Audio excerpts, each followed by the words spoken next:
साहब सिर्फ राहुल गांधी पवन खेड़ा नहीं, मतलब अपने बयानों की वजह से पाकिस्तान में हेडलाइन बनने वाले कांग्रेसी नेताओं की लिस्ट बहुत लंबी है साहब।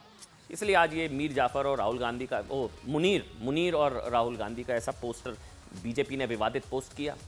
मतलब सिद्धारमैया से लेकर रॉबर्ट वाड्रा, मणिशंकर अय्यर से लेकर सैफुद्दीन सोज, ये बहुत सारे बयान हैं। मेरे पास टाइम नहीं है सारे बयान दिखाने का, मैं जल्दी से एक बार आपको बता रहा हूँ क्या क्या है। अभी नाम रट गए होंगे साहब, सिद्धारमैया से लेकर रॉबर्ट वाड्रा तक, मणिशंकर अय्यर से लेकर सैफुद्दीन सोज तक, चरणजीत चन्नी जी से लेकर आरबी तिमारपुर तक, विजय वडेट्टीवार से लेकर जगत सिंह नेगी, इमरान मसूद तक, कांग्रेस कई नेता जो मन में आया वो बोला उन्होंने, जो मन में आया वो बोला।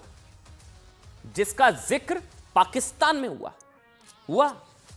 अब कांग्रेस का यह कहना कि एस जयशंकर ने ऑपरेशन सिंदूर की जानकारी पहले ही पाकिस्तान को दे दी, यह बात कई लोगों को इसलिए हास्यास्पद लग सकती है साहब, क्योंकि कॉमन सेंस की बात यह है साहब कि अगर सच में ऐसा होता तो वो आतंकी मसूद अजहर के रिश्तेदार जो मर गए 14 वो वहां मरने के लिए ऐसे सज के बैठे थे, आओ हम पर ब्रह्मोस मारो, मिसाइल मारो, वो सज के बैठे थे। मतलब अगर पवन खेड़ा जी को ये लगता है, कांग्रेस को लगता है एस जयशंकर के बयान को गलत कंटेक्स्ट में समझकर, हो सकता है वो भी ना समझ पाए कि हमने पहले बता दिया ऑपरेशन सिंदूर हम मारने आ रहे हैं, हम जो है आतंकी ठिकानों को मारने आ रहे हैं, तो वहां पर आतंकी सज धज के बैठे थे, आओ हमको मारो। मसूद अजहर का पूरा परिवार खल्लास हुआ, वो तो है, वो तो 14 लोग मर गए, 14 करोड़ दिए, वो तो तस्वीरें हैं, वो बैठा था सज धज के मरने के लिए। अरे ये तो कॉमन सेंस है साहब, मसूद अजहर का परिवार मरने के लिए सज धज कर बैठा था वहां पर। 1500 से ज्यादा आतंकी कब्र, मतलब 150 से ज्यादा आतंकी कब्र में भेजे गए होते। पाकिस्तान अपने पालतू आतंकवादियों को सेफ हाउस में नहीं भेज देता। अगर हमने बता दिया ऑपरेशन सिंदूर, क्या बोल रहे हैं पहले तो आप। इसलिए ऑपरेशन सिंदूर पर आपत्ति, मतलब मुनीर बंकर में भागा। मैं कह रहा हूं ऑपरेशन सिंदूर पर आपत्तिजनक लाइन लेकर पाकिस्तान में हेडलाइन बनने वाले कांग्रेस के नेताओं को अपने 2 नेताओं से सीखना चाहिए। अब जो मैं बताने जा रहा हूं बहुत ध्यान से सुनिएगा साहब, मुझे कोई हिचक नहीं है। शशि थरूर, दूसरे हैं सलमान खुर्शीद। अब तो सलमान खुर्शीद के लिए भी शायद कांग्रेस कहेगी लक्ष्मण रेखा पार कर दी, जो मैं बयान सुनाने जा रहा हूं आज सलमान खुर्शीद का। शशि थरूर ने आज सोशल मीडिया पर अपना एक आर्टिकल पोस्ट किया। हमें लगा शायद इन्होंने राहुल गांधी और खड़गे जी के लिए सब लिखा है, क्या शशि थरूर की बात क्या मानेंगे राहुल गांधी जी। एक आर्टिकल लिखा उन्होंने, शशि थरूर ने। इस आर्टिकल में उन्होंने भारत के मौजूदा हालात पर राजनीतिक दलों को पार्टी हित से ऊपर उठने की सीख देते हुए कहा, दिखाइए क्या कहा। आतंकवाद के खिलाफ एकजुट होना भारत के हित में है। तो क्या थरूर की सुनेंगे सलाह राहुल गांधी जी। हमको लगा है शायद राहुल गांधी जी के लिए वो लिख रहे हैं। तो उन्होंने क्या लिखा कि आतंकवाद के खिलाफ एकजुट होना भारत के हित में है, क्योंकि उन्होंने लिखा घर में विभाजन की धारणा हमेशा दुश्मन को बढ़ावा देती है। शशि थरूर, राहुल गांधी जी, शशि थरूर की सलाह क्या राहुल गांधी जी के लिए है, खड़गे जी के लिए है, बीके हरिप्रसाद जी के लिए है, मणिशंकर अय्यर के लिए है, ये सारे नेताओं के लिए है क्या, सिद्धारमैया जी के लिए है, रॉबर्ट वाड्रा जी के लिए है। वो लिखते हैं कि दोबारा से ये वाली लाइन रखिएगा, बहुत गहरी बात शशि थरूर ने की कि घर में विभाजन की धारणा, आप आपस में ही लड़ते रहेंगे, आपस में ही लड़े मरेंगे, वो दुश्मन को बढ़ावा देती है। घर में विभाजन की धारणा दुश्मन को बढ़ावा देती है। शशि थरूर ने लिखा कि हमें तय करना होगा कि राष्ट्र हमारी पार्टी के हितों से आगे रहे। यानी कि क्या वो नहीं रह रहा। शशि थरूर ये कह रहे हैं कि इस वक्त देश से पहले पार्टी है, बट वो कह रहे हैं कि हमें ये मानना होगा, हमें तय करना होगा कि नेशन फर्स्ट, पार्टी नहीं, फैमिली फर्स्ट नहीं, नेशन फर्स्ट, राष्ट्र हमेशा पार्टी के हितों से आगे रहे और उसकी कूटनीति रक्षा तैयारियों के साथ कदम से कदम मिलाकर चलें। रक्षा तैयारियों में कदम से कदम मिलाकर चलना जरूरी। शशि थरूर ने लिखा कि जब भी भारत इस तरह के संकट का सामना करता है तो एक परेशान करने वाला पैटर्न सामने आता है। ये तो साहब कांग्रेस को पूरा आईना दिखा रहे हैं बॉस। ये शशि थरूर तो कांग्रेस को आईना दिखा रहे हैं। वो लिख रहे हैं कि एक परेशान करने वाला पैटर्न सामने आता है कि राजनीतिक दल राष्ट्र की रक्षा में एकजुट होने की बजाय अक्सर नंबर बनाने में जुट जाते हैं और एक एकीकृत मोर्चा बनाने की बजाय चुनावी लाभ के लिए दुख को हथियार बनाते हैं। ठीक, थरूर ने यह भी लिखा कि हाल के वर्षों में सुरक्षा पर राजनीतिक चर्चा अक्सर दोषारोपण के खेल में बदल गई है। किसके लिए कह रहे हैं वो ये सब? मतलब मुझे ऐसा लग रहा है कि कांग्रेस पार्टी के नेताओं को ही समझा रहे हैं वो साहब। वो कह रहे हैं कि हाल के वर्षों में सुरक्षा पर राजनीतिक चर्चा अक्सर दोषारोपण के खेल में बदल गई है, राष्ट्रीय सुरक्षा पर पॉलिटिक्स। वो आगे लिख रहे हैं, आगे दिखाइए कि आतंकी कृत्यों की निंदा करने में कोई अस्पष्टता नहीं हो सकती। किसने करी अस्पष्टता? पुलवामा से किसे फायदा? राहुल गांधी ने पूछा था, मुझे आज भी वो पोस्ट याद है, पोस्ट किया था, पुलवामा से किसे फायदा? पुलवामा तब की बात कर रहा हूं। अभी शशि थरूर कह रहे हैं कि आतंकी कृत्यों की निंदा करने में कोई इफ बट किंतु परंतु नहीं, अस्पष्टता नहीं हो सकती।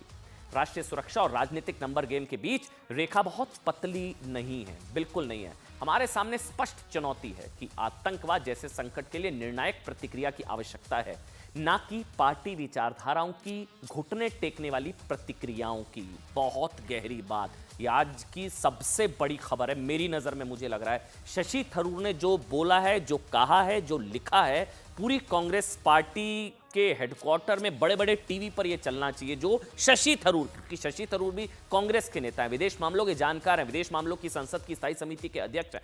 शशि थरूर तमाम देशों में जो है भारत की तरफ से रिप्रेजेंट वो कर चुके हैं। शशि थरूर अगर समझाने की कोशिश कर रहे हैं सब, तो सारे कांग्रेस के पार्टी ऑफिस दफ्तरों में शशि थरूर की फोटो के साथ ये जो मैंने बताया है ना अभी, ये सब वहां पर चलना चाहिए साहब।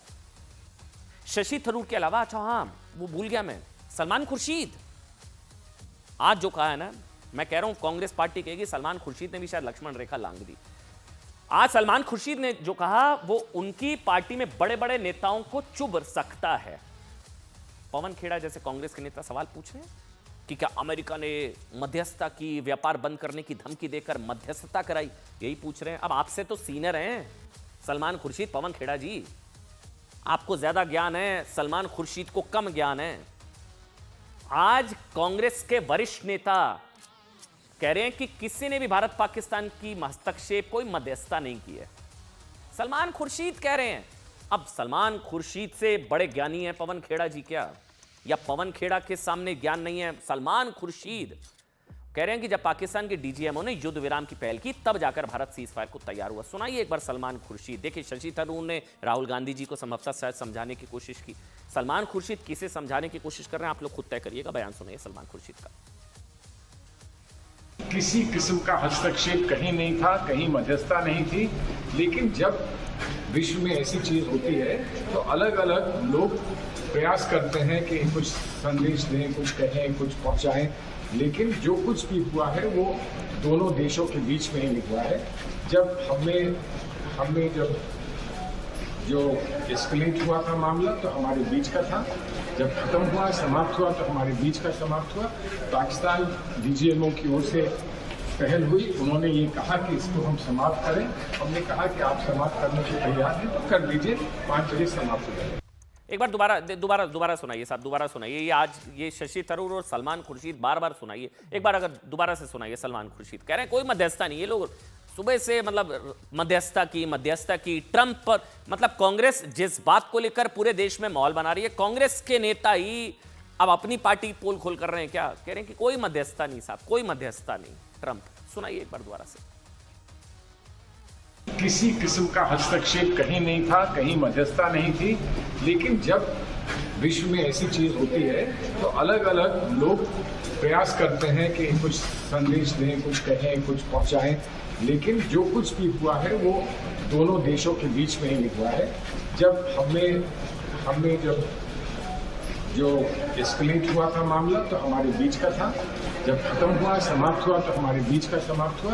पाकिस्तान डीजीएमओ की ओर से पहल हुई, उन्होंने ये कहा कि इसको हम समाप्त करें। हमने कहा कि आप समाप्त करने के तैयार हैं तो कर लीजिए, 5 बजे समाप्त हो जाए। अच्छा, ये पूरा विवाद क्यों शुरू हुआ? ये पूरा विवाद राहुल गांधी, वो दिखाइए जो पोस्ट किया था बीजेपी ने, वो एक तरफ राहुल गांधी एक तरफ मुनीर, ये वाला जो पोस्ट किया, ये पूरा मामला क्या है? विवाद क्यों शुरू हुआ? जिसके बाद बीजेपी ने राहुल गांधी को नए जमाने का मीर जाफर बना डाला, राहुल गांधी की ऐसी विवादित तस्वीर पोस्ट की, हमें भी लगता है विवादित है साहब, जिसमें आधा चेहरा मुनीर क्योंकि आतंकी सेना का सरदार है, मुनीर क्योंकि जिहादी प्रमुख है, ये वाला, ये वो तस्वीर थी। ये बहुत विवादित तस्वीर है, ये पोस्ट बहुत ही विवादित है जो अमित मालविया ने किया, बहुत विवादित पोस्ट है। इस तस्वीर में बीजेपी ने राहुल गांधी को मीर जाफर बता दिया। यानी वो व्यक्ति जिसे भारत में इतिहास का सबसे बड़ा गद्दार कहा जाता है। कहा जाता है कि मीर जाफर की वजह से अंग्रेज एक महत्वपूर्ण लड़ाई जीते और भारत पर राज करने में कामयाब हुए। दरअसल ये विवाद तब शुरू हुआ, ये इसकी शुरुआत क्या हुई मैं आपको समझाता हूं। ये मुनीर और राहुल गांधी जो पोस्ट है, जब कांग्रेस ने भारत के विदेश मंत्री एस जयशंकर के लिए गद्दार, मुखबिर जैसे शब्दों का इस्तेमाल किया। जो एस जयशंकर ने किया ये गद्दारी है, मुखबिरी, गद्दार मुखबिर। इसके लिए कांग्रेस ने आधार बनाया एस जयशंकर के एक बयान को, जिसमें उन्होंने क्या कहा था मैं आपको समझाऊंगा कि हमने पाकिस्तान को शुरुआत में ही चेतावनी दे दी थी, जो स्पष्ट रूप से ऑपरेशन सिंदूर के शुरू होने के बाद का प्रारंभिक चरण है। ठीक, एस जयशंकर के इसी बयान पर राहुल गांधी ने सवाल उठाते हुए कहा कि 18 मई को सोशल मीडिया पर पोस्ट किया उन्होंने ये पोस्ट। इस पोस्ट में राहुल गांधी ने लिखा साहब कि हमारे हमले की शुरुआत में पाकिस्तान को सूचित करना एक अपराध था। हम पहले बता देंगे मारने आ रहे हैं। ये राहुल गांधी जी ने पोस्ट किया, उनकी अपनी पॉलिटिक्स हो सकती है। विदेश मंत्री ने सार्वजनिक रूप से स्वीकार कर लिया कि भारत सरकार ने ऐसा किया। इसके बाद राहुल गांधी जी ने सवाल उठाया, इसके परिणाम स्वरूप हमारी वायुसेना के कितने विमान खो दिए, हमारे कितने जेट गिरा दिए, कितने विमान खो दिए, पूछा राहुल गांधी जी ने। राहुल गांधी ने जैसे ये बयान दिया वैसे ही उनका ये बयान पाकिस्तान में वायरल हो गया। पाकिस्तानी न्यूज चैनल्स पर कहा जाने लगा कि देखो देखो भारत की प्रमुख, ये देखिए आगे भारत की प्रमुख विपक्षी पार्टी भी सवाल उठा रही है कि हमने, पाकिस्तान ने भारत के कितने विमान गिरा दिए। इसके बाद राहुल गांधी के करीबी पवन खेड़ा जी ने विदेश मंत्री एस जयशंकर को, जो उन्होंने कहा वो गद्दारी है, मुखबिरी है, मतलब एक तरीके से गद्दार बताने की कोशिश की, मुखबिर बताने की कोशिश की एस जयशंकर को, युद्धकाल में अपने विदेश मंत्री को गद्दार। देखिए, हालांकि जानकारों का ये मानना है साहब कि राहुल गांधी के इस बयान की, पहले बता दिया, इस बयान के पीछे उनका सैन्य मामलों को लेकर अल्प ज्ञान हो सकता है, उनको जानकारी की कमी हो सकती है, उनको जानकारी का अभाव हो सकता है, क्योंकि किसी दूसरे देश में फॉरेन लैंड पर गैर सैन्य ठिकानों पर हमले की जानकारी उस देश को देना, ये एक सामान्य प्रक्रिया होती है। जब आपने किसी दूसरे देश के नॉन मिलिट्री इंस्टॉलेशंस को टारगेट किया तो आप उस देश को बताते हैं कि हमने जो है ये किया है, अब आप मिलिट्री अगर एस्केलेट करेंगे तो फिर वैसा जवाब दिया जाएगा, हमने ये कर दिया है। ये नहीं कि ऑपरेशन सिंदूर से पहले बता दिया था। 6 और 7 मई की दरमियानी रात को जो हमने उनके टेरर आउटफिट्स पर 9-11 जो हमने आतंकी अड्डे उड़ाए, उसकी जानकारी हमने पाकिस्तान को दी कि हमने ये उड़ा दिए साहब, अब आप इसको एस्केलेट करेंगे। हमने नॉन मिलिट्री जो है टारगेट से हमारे, हमने सेना को कुछ नहीं, नॉन मिलिट्री टेरर आउटफिट्स को टारगेट किया, हमने बता दिया। ये नॉर्मल प्रैक्टिस होती है। राहुल गांधी जी का अल्प ज्ञान इसके पीछे वजह हो सकती है। कुछ जानकारों का ऐसा मानना है, उन्हें पता ना हो कि ये नॉर्मल प्रैक्टिस है। अमेरिका ने भी ओसामा के केस में यही किया था। जब अमेरिका ने पाकिस्तान के एबटाबाद में घुसकर मारा उसको और ले गए और फिर कहीं समुद्र में गाड़ दिया, तो बताया कि हमने ऐसा ऐसा किया। यही ऑपरेशन बालाकोट में भारत ने किया, यही बात एस जयशंकर ने भी कही। उससे पहले, उनसे पहले रक्षा मंत्रालय ने भी ऑपरेशन सिंदूर के फर्स्ट शो वाले एक्शन के ठीक 14 मिनट बाद रिलीज जारी करके बता दिया था कि साहब हमने कर दिया कांड, हमने वहां के सारे आतंकी अड्डे 9-11 उड़ा दिए, इतने आतंकी मार दिया। बताया कि हमले में कोई भी सैन्य ठिकाना, नागरिकों को नुकसान नहीं पहुंचाया गया। We don't want to escalate, याद है वो सारी बातें आपको बताया। हमने मारे आतंकी, तुम्हारे वहां थे आतंकी अड्डे, हमारे यहां उन्होंने पहलगाम किया, हमने घुसकर मार दिया। आतंकी मारे तो सेना क्यों जवाब देगी? सेना को मारेंगे तो सेना जवाब देगी ना, हमने तो आतंकी मारे। भारत ने बता दिया हमने सैन्य ठिकानों को नुकसान नहीं पहुंचाया। यही नहीं, ऑपरेशन सिंदूर में आतंकी ठिकानों को तबाह करने के बाद हुई सेना की पहली प्रेस कॉन्फ्रेंस के दौरान डीजीएमओ लेफ्टिनेंट जनरल राजीव जी ने भी इस सामान्य प्रक्रिया का जिक्र किया था, जिसकी बात विदेश मंत्री एस जयशंकर ने की। कि बताया जाता है, मैं बार बार कह रहा हूं, कुछ जानकारों का कहना है कि राहुल गांधी जी का सैन्य मामलों में, विदेश मामलों में अल्प ज्ञान इसके पीछे की वजह हो सकता है, लेकिन उनकी जानकारी बढ़ाने वाला यह बयान सुनाइए। Of our adversary, and even though we did attempt to reach out and communicate our compulsions to strike at the heart of terror to my counterpart in the immediate wake of Operation Sindoor, the request was brusquely turned down, with an intimation that a severe response was inevitable and in the offing. We were, of course, prepared. At the start of the operation, we had sent a message to Pakistan saying we are striking at terrorist infrastructure. We are not striking at the military. So the military has an option of standing out and not interfering in this process. They chose not to take that good advice.